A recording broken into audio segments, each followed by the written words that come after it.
удаагийн нөлөөллийн аян маань бол нийт 65 сая хүнд хүрсэн гэж хэлдэг. За нөлөөллийн аянаар ямар контент бүтээл нийт хичнээн бүтээлийг үзэгчдэд хүргэв. За баярлалаа. Юуны өмнө бас энэ соёл спорт, аялал жуулчлалын яам болон соёл урлагийн газраас энэхүү ёслох хүндэтгэлийн арга хэмжээг 16 дахь жилдээ зохион байгуулж байгаад бол талархал илэрхийлж байна. За цагдаагийн байгууллагаас энэ захим орчинд иргэдийн нэр төрд халдах, за гудамж зам талбай иргэд хоорондоо одоо үйл хөдлөсөн байдлаар нэгэндээ хандаж одоо түүнээсээ шалтгаалаад нэгнийхэн бие эрүүл мэндэд гэмтэл учруулдаг байсан. За энэ гэмтэл учруулж байгаа асуудлаар цагдаагийн байгууллагаас бас энэ худалдаа үйлчилгээний эрхлэгч байгууллага болох GS 25, CU гэсэн компаниудтайгаа хамтраад энэ иргэдийнхэн харилцаа хандлага одоо энэ төрлийн гэмтэргээс өршин сэргийлэх чиглэлээр энэ зорилтод энэ соёл танаас эхлэн гэсэн нөлөөллийн аян арга хэмжээг бол зохион байгуулсан 24 онд. Тэгээд тухайн арга хэмжээний хүрээнд бол үндсэндээ нийт захим орчноор дамжуулаад хүний эрүүл мэндийн эсрэг гэмтэрэгчдээс өршин сэргийлэх зорилгоор нийтдээ 240 гаруй одоо контентийг бүтээгээд ингээд захим орчинд одоо иргэд олон нийтийн хууль эрх зүйн мэдлэг болоод иргэдийг зөв үйлдэлд уриалгах чиглэлээр мэдээлэл бэлтгэж явуулсан давхарцсан доогоор нийтдээ 65 сая захим хэрэглэгчд хүрсэн үзүүлэлт байгаа. Тэгээ өнөөдөр энэ соёл танаас эхлэн арга хэмжээн дээрээ шилдэг зар сурталчилгааны бүтээлд мөнгөн мод хэмээх энэхүү эрхэм хүндтэй шагналыг авч байгаадаа туйлын их баяртай байна.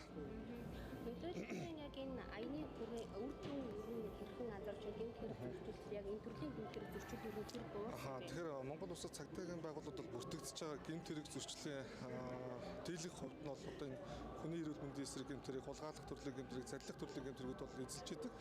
За тэгээд энэ төрлийн гэмт хэрэгүүдээс өршин сэргийлэх зорилгоор зорилтод бас бид бүхэн гарсан хойно биш гарахаас өмнө бас өршин сэргийлж болох юм байна гэдэг үндсэн дээр бас дүн шинжилгээ хийгээд энэ хүний эрүүл мэндийн эсрэг гэмт хэрэг үүлэгдэт байгаа шалтгаан нөхцөлийг арилгах үүнээсээ одоо иргэд олон нийтийг сэрэмжлүүлэх зорилгоор энэ соёл гэдэг одоо аяныг бол одоо барьж авч бид бүхэн одоо бас хийсэн. Энэ чиглэлээрээ бас иргэдийг зөв үйлдэлд хамгийн гол нь уриалгахтаа ийм чухал юм байсан. За ингэснээрээ бас энэ хүний эрүүл мэндийн эсрэг гэмт хэрэг зөрчил бол тодорхой хэмжээгээр буурах юм ахиц нөлөөллийг бол үзүүлж чадсан гэж бодож байгаа.